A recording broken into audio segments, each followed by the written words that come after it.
reading Greene's The Comedians. It's a novel published in 1966. It is about the comedians who are Mr. Smith, presidential candidate he once was, Mr. Jones, who calls himself Major Jones, and Mr. Brown, who tells the story, which largely plays in Haiti. The Smiths have gone, they're no longer there. We are now in the third part, Chapter 2, Roman 1. There were no longer any guests in the hotel. When the Smiths departed, the cook, who had made my kitchen famous with his soufflés, gave up all hope and moved to the Venezuelan embassy, where at least there were a few refugees to feed. For my meals I would boil myself an egg or open a tin, or share the Haitian food with my last remaining maid and the gardener, or sometimes I would have a meal with the Pinedas. Not often, though, for the presence of Jones irritated me. Angel now went to a school organized by the Spanish ambassador's wife, and in the afternoons Martha would drive quite openly up the Trianon Drive and leave her car in my garage. The fear of discovery had left her, or perhaps the complacent husband now gave us a limited freedom. In my bedroom we would pass the hours making love or talking, and only too often quarrelling. We even quarrelled about the ambassador's dog. It gives me the creeps, I said, like a rat wearing a wood shawl or a long centipede. What induced him to buy it? I suppose he wanted company, she said. He has you. How, you know how little he has of me. Have I got to feel sorry for him too? It wouldn't do any of us harm, she said, to feel sorry for someone. She was more astute than I at seeing the distant cloud of a quarrel, when it was still no bigger than a man's hand, and she would usually take the right avoiding action, for when an embrace was over, the quarrel was usually over too, for that occasion at least. Once she spoke of my mother and their friendship. Strange, wasn't it? My father was a war criminal, and she was a heroine of the resistance. You really think she was? Yes. I found a medal in a piggy bank, but I thought it might be the memento of a love affair. There was a holy medal in the pig too, but that meant nothing. She was certainly not a pious woman. When she left me with the Jesuits, it was for convenience only. They could afford an unpaid bill. You were with the Jesuits? Yes. I remember now. I used to think you were nothing. I am nothing. Yes, but a Protestant nothing, not a Catholic nothing. I'm a Protestant nothing. I had a sense of coloured balls flying in the air, a different colour for every faith, or even lack of faith. There was an existentialist ball, a logical positive ball.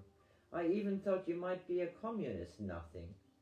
It was gay, it was fun, so long as with great agility one patted the balls around. It was only when a ball fell to the ground one had the sense of an impersonal wound, like a dog dead on an arterial road. Dr. Maggio's a communist, she said. I suppose so. I envy him. He's lucky to believe. I left all such absolutes behind me in the chapel of the Visitation. Do you know why they even thought once that I had a vocation? Perhaps you are a prêtre manqué. Me? You're laughing at me. Put your hand here. This has no theology. I mocked myself while I made love. I flung myself into pleasure like a suicide onto a pavement.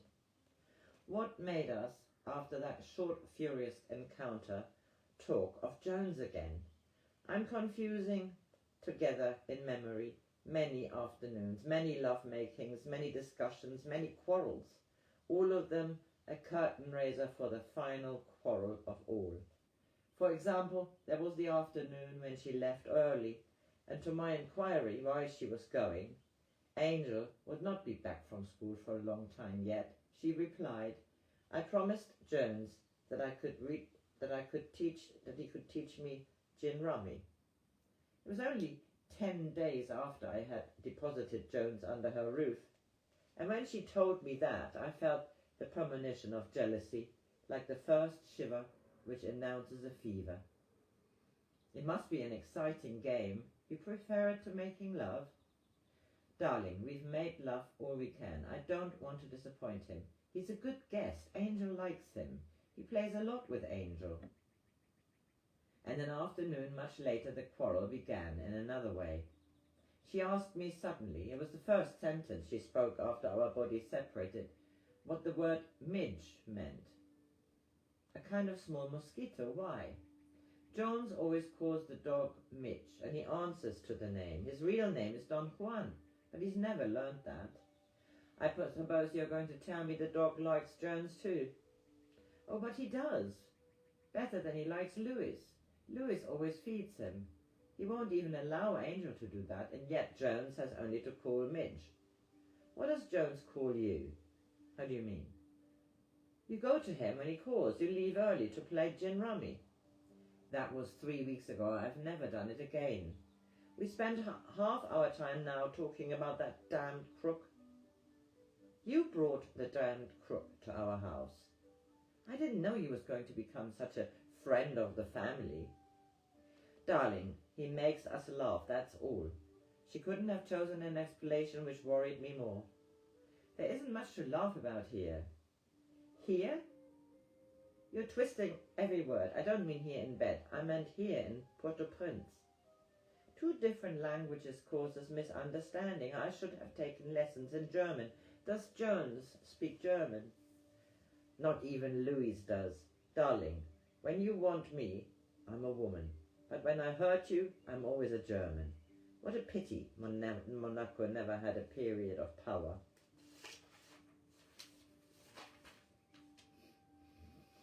It had, but the English beat the Prince's fleet in the Channel, like the Luftwaffe. I was 10 years old when you beat the Luftwaffe. I did no beating. I sat in an office translating propaganda against Vichy into French. Jones had a more interesting war. Oh, yes? Was it innocence which caused her so often to introduce his name, or did she feel a compulsion to have it on her tongue?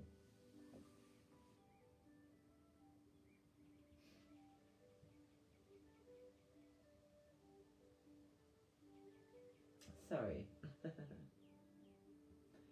He was in Burma, she said, fighting the Japs. He's told you that? He's very interesting when he talks about guerrilla fighting. The resistance could have done with him here, but he preferred the government to the resistance. But he's seen through the government now. Or have they seen through him? Did he tell you about the lost platoon? Yes. And how he has a nose for water? Yes. Sometimes I wonder that he didn't end up at least a brigadier. Darling, what's the matter? Othello charmed Desdemona with his stories of adventure. It's an old technique. I ought to tell you how I was hounded by the people. It might win your sympathy. What people? Never mind. Any change of subject in an embassy is always something. The first secretary is an authority on turtles. It was interesting for a while in a natural history way, but it paled all the same. And the second secretary is an admirer of Cervantes, but not of Don Quixote, which he says was a bid for easy popularity. I suppose the Burmese war will become stale in time. At least he doesn't repeat himself yet, like the others. He has told you the history of his cocktail case. Yes, indeed he has. Darling, you underrate him. He's a very generous man. You know how our shakers leak. So he gave Louis his, in spite of all the memories attached. It's a very good one. It came from Asprey's in London. He said it was the only thing he had with which to return our hospitality. We said we borrowed it. And do you know what he did? He gave money to one of the servants to take it to Hamit's and have it inscribed. So there it is, we can't give it back. Such a quaint inscription. To Louise and Martha from their grateful guest Jones. Like that, no Christian name, no initials, like a French actor. And your first name. And Louise, darling, it's time I left. What a long time we've spent talking, haven't we, about Jones. I expect we'll spend a lot more. Papa Doc won't give him a safe conduct, not even as far as the British Embassy. The government makes a formal protest every week. They claim he's a common criminal, but of course that's nonsense. He was ready to work with them, but then his eyes were opened by young Philippot. Is that what he claims? He tried to sabotage a supply of arms to the Tonton Macoute. An ingenious story. So that really does make him a political refugee. He lives on his wits, that's all. Don't we all, to some extent? How quickly you leap to his defense.